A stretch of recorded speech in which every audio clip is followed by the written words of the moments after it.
Hello, ladies and gentlemen, welcome to the Morrowind Book Club. Today, we're going to read The Cake and the Diamond because that just sounds like a fun book.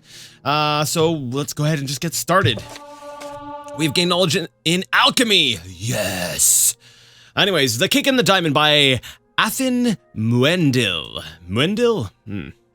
I was in the Rat in the Pot, a foreigner corner club in Eldrun, talking to my fellow rats. Notice how it's capitalized. When I first saw the woman. Now, Breton women are fairly common in the Rat and the Pot. As a breed, they seem inclined to wander far from their perches in High Rock. Okay, this is a really weird writing style. Athen Muendil. Sounds elvish. I'm gonna say Dunmer, maybe? Whatever. I'm trying to guess who's got this sort of tone. Anyways, old Breton women, however, are not so migratory, and the wizened old biddy drew attention to herself, wandering about the room, talking to everyone. Nimloth and Oediad, man, the names in this world, were at their usual places, drinking their usual stuff. Oediad was showing off a prize he had picked up in some illicit manner, a colossal diamond large as a baby's hand and clear as spring water. I was admiring it when I heard the creaking of old bones behind me.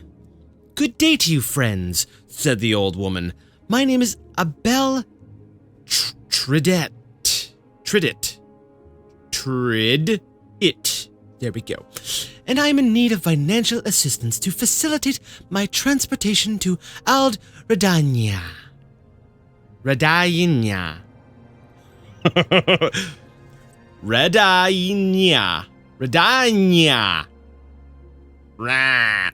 "You'll want to see the Temple for Charity," said Nimloth curtly. "I'm not looking for charity," said Abel. "I'm looking to barter services." "Don't make me sick, old woman," laughed Oediad. "Did you say your name was Abel Tridit?" I asked. "Are you related to Abel Tridit, the High Rock alchemist?" "Closely related," she said, with a cackle. Oh, sorry. Closely. Oh, yeah. No, she doesn't have to sound like an old witch just because she cackled. Closely related. It's like her personality just changes.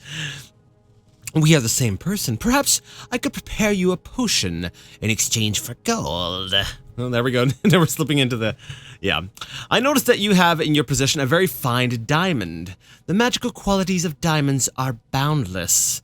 Actually, there's only 4 effects. I know, because I'm an alchemist. "Sorry, old woman. I ain't giving it up for magic.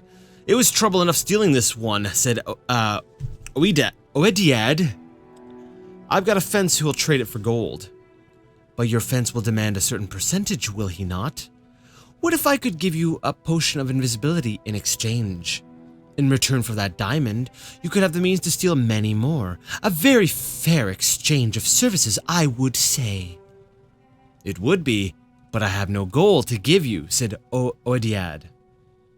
I'll take what remains of the diamond after I've made the potion," said Abel.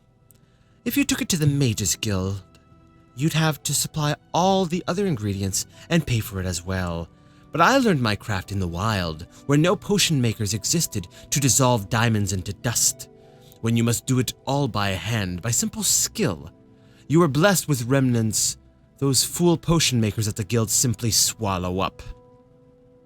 "That sounds all very nice," said Nimloth, "but how do we know your potion is going to work? If you make one potion, take the rest of Oediad's diamond, and leave, we won't know until you've gone whether the potion works or not." Trust is so rare these days," sighed Abel. "I suppose I could make 2 potions for you, and there'd still be a bit of the diamond left for me. Not a lot, but perhaps enough to get me to Ald Radainia. Then you could try the first potion right here and now and see if you're satisfied or not." "But," I interjected, "you could make one potion that works and one that doesn't, and take more of the diamond.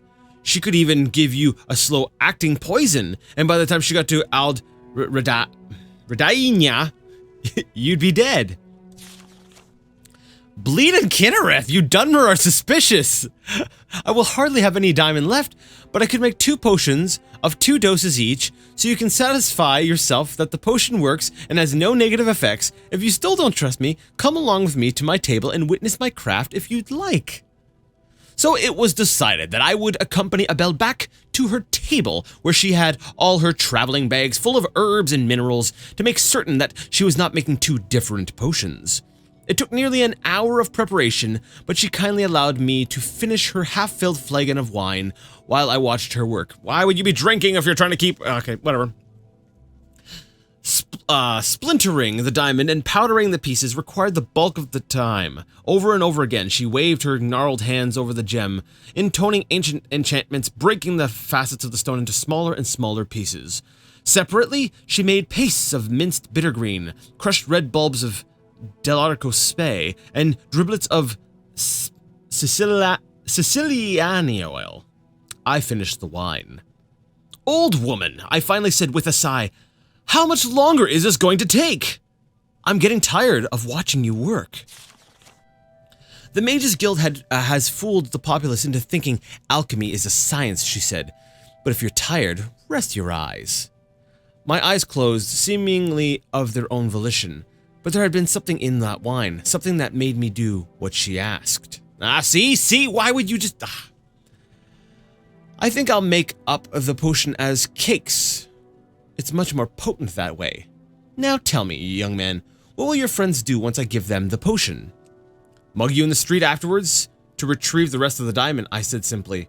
I didn't want to tell the truth, but there it was. I thought so, but I wanted to be certain. You may open your eyes now. I opened my eyes. Abel had made a small presentation on a wooden platter, 2 small cakes and a silver cutting knife. Pick up the cakes and bring them to the table, said Abel.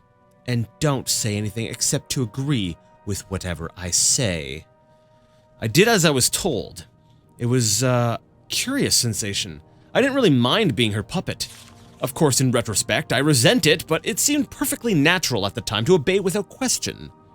Abel handed the cakes to Oediad, and I dutifully verified that both cakes were made the same way. She suggested that he cut one of the cakes in half, and she would take one piece and he'd take the other, just so we would know that they worked and weren't poisoned. Oediad thought it was a good idea, and used Abel's knife to cut the cake. Abel took the piece on the left and popped into her mouth. I think there's a missing word there. Oediad took the piece on the right and swallowed it more cautiously. Abel and all the bags she was carrying vanished from sight almost instantly. Nothing happened to Oediad. Why did it work for the witch, not for me? Cried Oediad. Because the diamond dust was only on the left-hand side of the blade, said the old alchemist through me. I felt her control lessening as the distance grew, and she hurried invisibly down the dark Aldrun street away from the rat in the pot. We never found Abel Tridit or the diamond. Whether she completed her pilgrimage to Ald Redainia is anyone's guess. The cakes had no effect, except to give Oediad a bad case of droops that lasted for nearly a week. Well, that is an interesting story. So in the end, she got the diamond and, well, part of the diamond. And I guess that kind of speaks to what you can do with diamonds in alchemy. Do I have a diamond? I've got 19 diamonds, and there it is, the second effect, invisibility. So, I love when the books and like the lore, they all mix together and they work within the game world. That's really cool. Anyways, that has been The Cake and the Diamond. A very fun read that I quite enjoyed. So yeah. If you liked the video, give it a thumbs up. If you didn't, leave it a thumbs down. Either way, let me know what you thought in the comments section. And until next time, I'd like to ask you all to game on.